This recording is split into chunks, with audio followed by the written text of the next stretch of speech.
Marie-Michèle Bourrat, je vous ai vu très attentive sur les roses. Oui, c'est vrai. Eh bien, les petits garçons naissent dans les choux et les petites filles dans les roses. C'est comme ça que ça se passe. Belle liaison. Donc finalement, belle liaison, tout est lié, c'est éditorialisé, cette émission. On parle de la PMA, c'est un sujet extrêmement important parce que à la fois il passionne et à la fois il divise.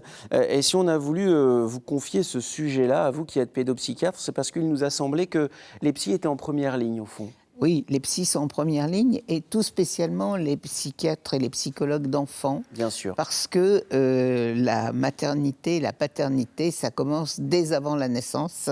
Ça commence même dans l'enfance où on commence à organiser sa relation à l'enfant qu'on aura un jour en fonction de ses propres relations parentales. Donc c'est dire que tous les pédopsychiatres finalement sont souvent concernés par tous les processus de procréation médicalement assistée. Alors ça ne veut pas dire pour ça que les gens sont malades. Il faut bien faire la différence entre la maladie et les conseils qui peuvent être, l'accompagnement qu'il peut y avoir dans ce genre de technique, dans ce genre de démarche. En plus, on dit la PMA, on devrait dire les PMA, parce qu'il y a plusieurs sortes de procréation médicalement assistée.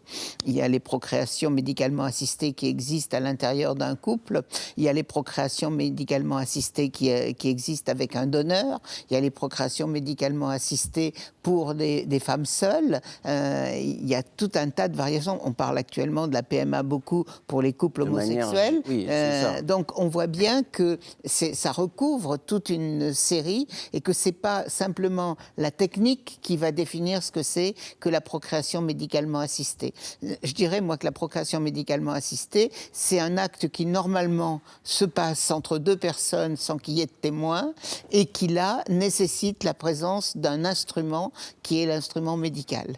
Alors justement, pour en savoir plus sur la PMA, regardez ce qui suit. Et puis ensuite, Marie-Michèle Bourrat répondra à toutes les questions qui vous passent par la tête. Dis papa, comment on fait les bébés? Eh bien tu sais, les bébés, c'est la cigogne qui les dépose dans le berceau.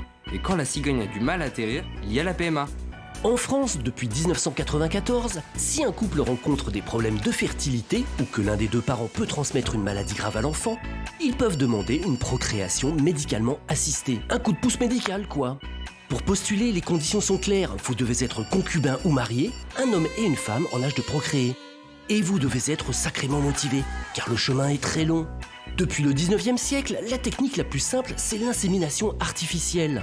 En gros, on file un coup de pouce aux spermatozoïdes pas assez vaillants en les guidant tout droit à l'ovule. Et si les ovules manquent à l'appel, on peut exercer une stimulation ovarienne grâce à un traitement médicamenteux. Mais si tout ça ne marche pas, eh bien on s'assure que le rencard spermatozoïde-ovule se passe pour le mieux avec la fécondation in vitro. Ici, pas de bougies ni de lumière tamisée, on est plutôt dans une ambiance labo. Les cellules reproductrices de monsieur et de madame sont directement mises en contact, puis quelques jours plus tard, on installe l'embryon dans l'utérus de la mère. Dans certains cas, un don de spermatozoïdes ou d'ovocytes peut être nécessaire. 9 mois plus tard, bébé est là. Après avoir surmonté toutes ces épreuves, c'est à peine si les parents se rendent compte que le bébé ne fait pas ses nuits. J'adore ces reportages-là qui sont extrêmement bien faits. Bravo à tous ceux qui les imaginent, qui les construisent, qui les éditorialisent. On va essayer de reprendre chacun des points, si vous le voulez bien, Marie-Michèle Bourrat. Il y a une réflexion, un accompagnement psychologique qui parfois est primordial, j'allais presque dire indispensable, avant de prendre la décision finale, n'est-ce pas? Oui, parce que parfois ça peut être une envie d'avoir un enfant qui vient combler un manque et la démarche telle qu'elle va être proposée avec la lourdeur qu'elle a, lourdeur médicale, oui, mais lourdeur aussi psychologique, va devenir très invalidante pour les personnes qui se lancent dans ce type de démarche. Donc il vaut mieux prévoir avant et essayer d'approfondir un petit peu quelle est la démarche qu'on a. Souvent d'ailleurs, la démarche qu'auront les couples qui souhaitent, les couples ou même les personnes seules, ouais, qui souhaitent avoir un enfant, c'est la démarche d'être enceinte. C'est-à-dire que ce qui est recherché, c'est tout ce temps de la grossesse, comme si la relation à l'enfant n'était pas la même si l'on ne l'avait pas porté avant. Vous êtes en train de nous dire qu'il existe d'autres manières de devenir parent, que sont le parrainage, oui, ou l'adoption, par exemple? Bien sûr. Et que la PMA est vraiment liée à la volonté d'une grossesse? Oui, je crois qu'il y a cette dimension-là, elle est liée à la volonté d'une grossesse et à la volonté de quelque chose de soi. D'où ce qui pose aussi la question des procréations médicalement assistées avec donneur, parce que là, par exemple, que ça soit un don d'ovocytes ou un don de spermatozoïdes, les dons d'ovocytes ne sont pas actuellement légaux en France, mais le don de spermatozoïdes l'est depuis longtemps, de façon anonyme, ce qui pose aussi d'autres problèmes. On voit bien que tout ça est très compliqué. Alors, ce sont en général, dans le documentaire qu'on a vu, on parle d'être marié ou d'être concubin. C'est pas tout à fait aussi clair que ça, parce qu'il y a quand même des fécondations in vitro qui sont faites pour des femmes seules. Mais il y a l'engagement de la personne et l'engagement du couple. C'est-à-dire que même s'il y a un don de spermatozoïdes, le père qui élèvera l'enfant doit signer un acte comme quoi c'est bien son choix de vouloir un enfant avec un spermatozoïde qui ne lui appartient pas. Alors là, peut-être qu'on touche là à l'une des problématiques qui est la plus courante, en tout cas sur laquelle on se pose le plus de questions, parce que l'accompagnement psychologique d'un couple est primordial lorsqu'on parle d'un couple, évidemment. Mais parfois, lorsqu'on est sur la même longueur d'onde au début de la démarche, on ne l'est plus au fil des mois. Et c'est là où votre rôle devient important, non ? Alors, ça peut être là que le rôle devient important pour aider à avoir la même... à ce que chacun puisse s'épanouir. À remettre la volonté sur les démarche, mêmes rails, voilà. quoi. Bon, mais on ne s'engage... Enfin, ce n'est pas une garantie à vie. Hein. Et il va y avoir des couples qui vont se défaire. Bien sûr. Et on peut tout à fait imaginer que quelqu'un qui a choisi d'avoir un enfant comme ça puisse ensuite ne pas se sentir père, par exemple, de cet enfant-là lors de la séparation ou de choses comme ça. De même qu'on a vu dans des fécondations, dans des PMA de couples, des parents dire « mais c'est pas l'enfant qu'on voulait ». Il a une malformation, même minime. On ne voulait pas d'un enfant mal formé. Donc on voit bien que là se pose la question de qu'est-ce qui est en jeu dans ce processus de faire un enfant comme ça. C'est extrêmement compliqué. C'est là où on voit bien que c'est une question extrêmement complexe, et voilà. Évidemment, et pour répondre à toutes les questions, c'est quasiment impossible, parce qu'on n'est pas dans la tête de ceux qui veulent. C'est impossible, et ça demande ce qu'on peut dire, c'est que ça ne peut pas être une démarche banalisée et administrative. Ça peut être qu'une démarche réfléchie, concertée, avec des gens accompagnés. Et où on réfléchit aussi à ce qu'on dira à l'enfant. Alors ça, c'est aussi l'une des questions qu'on a recueillies sur les réseaux sociaux, ou que moi j'ai reçues sur Facebook. Est-ce que l'on doit, ou pas, en parler à l'enfant qui arrive dans la famille ? Est-ce qu'on doit dire à un enfant, quand il est en âge de le comprendre, voilà, tu as été conçu par PMA ? Ou est-ce qu'on a le droit, parce qu'on peut avoir aussi cette difficulté à en parler, de ne pas le dire ? Alors, c'est une question sur laquelle, moi, je ne pourrais pas vous donner une réponse absolue. Parce que je ne crois pas qu'il y ait de réponse systématique à cette question-là. Je crois que ça dépend de la façon dont les parents vivent la situation. S'ils sont très à l'aise avec cette situation, c'est très bien de ne jamais raconter d'histoire aux enfants et de leur parler dès tout petit en disant de ne pas avoir de secret. Voilà. Bon, pour pas constituer un secret, c'est toujours mieux quand il n'y a pas de secret.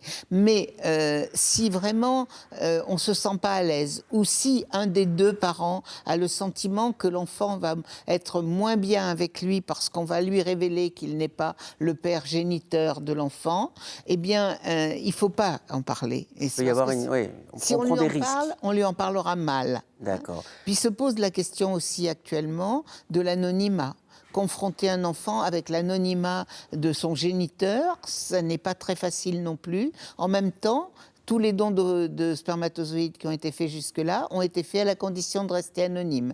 Donc, est-ce qu'on peut revenir sur quelque chose qui a été conçu comme ça ? On sent bien que là, on est à la fois au niveau de l'intérêt général, au niveau de l'intérêt de l'enfant, au niveau de l'intérêt des parents, et que tout ça, ça demande une grande réflexion. Mais moi, je pense qu'on... Personne aujourd'hui ne peut donner véritablement de ligne de conduite et que ça ne peut pas être inscrit. La sagesse de Marie-Michel Bourra, que vous reconnaissez ici, vous apportez à la fois des questions avec bienveillance, sans jugement, et c'est tout ce qu'on aime quand on vous invite.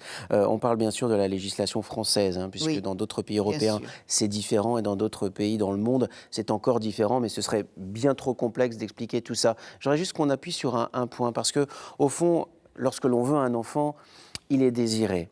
Lorsque le chemin est tellement difficile pour arriver à la PMA, la maman doit subir des traitements extrêmement violents pour son corps, douloureux psychologiquement, physiquement. Et je voudrais vraiment m'adresser à elle parce que j'ai dans mon entourage des femmes qui ont vécu ça. C'est extrêmement difficile. Et du coup, le bébé est vraiment désiré. Oui. Et parfois, on s'est inventé une vie et le roman du bébé, le roman de l'enfant, le roman de l'adolescent devient très envahissant dans la vie d'un couple. On l'a tellement désiré, ça a été tellement compliqué que l'enfant prend toute la place dans le couple. Oui, oui. Ça arrive. C'est pas sa place. Et c'est pas sa place. Un enfant n'a pas à avoir toute la place dans un couple. Un enfant a une place importante dans un couple, mais il n'a pas toute la place. Il n'est là que parce qu'il a été décidé par les parents. De la même façon qu'on ne peut pas imaginer qu'on obscurcisse ou parent 1 et parent 2 me paraissent impossibles dans la mesure où, d'abord, qui sera le 1 et qui sera le 2, mais au-delà de ça, on ne peut pas occulter le fait que pour faire un enfant, il faut un spermatozoïde et un ovule. Donc, ça n'appartient pas au même type de corps. Donc, on ne peut pas imaginer que ça soit possible entre deux personnes de même sexe. Il y a toujours un intermédiaire. Et si on enlève ça de la génétique et de la façon de concevoir les choses, on enlève quelque chose de fondamental de l'espèce humaine, de la même façon que quand on gomme l'adoption, on enlève quelque chose. On a eu des parents géniteurs et on a des parents adoptants. Eh bien, je pense qu'il faudrait réfléchir. Mais la loi évolue, elle est en train d'évoluer. La loi et le regard de la société aussi, qui parfois a été très interdisant. Oui. La société a parfois été juge. Oui. Beaucoup plus que partie. La société a parfois été violente aussi par rapport à celles et ceux qui prenaient ces décisions-là. Mais grâce à des explications comme on a grâce à vous, grâce à des réflexions qu'on peut maintenant peut-être avoir à la maison, parce que ça va peut-être déclencher des conversations, les choses avancent. Et c'est comme ça qu'on construit une société, me semble-t-il, aussi, avec peut-être la compréhension de ce que veulent les autres et ne pas penser à leur place. Et en repérant que c'est un progrès pour l'humanité. La procréation médicalement assistée est un progrès pour l'humanité. C'est pas pour ça qu'elle doit être utilisée n'importe quand, n'importe comment. Vous l'avez dit, parce qu'on en a accompagner et encadrer. Accompagner psychologiquement, avant, pendant, après.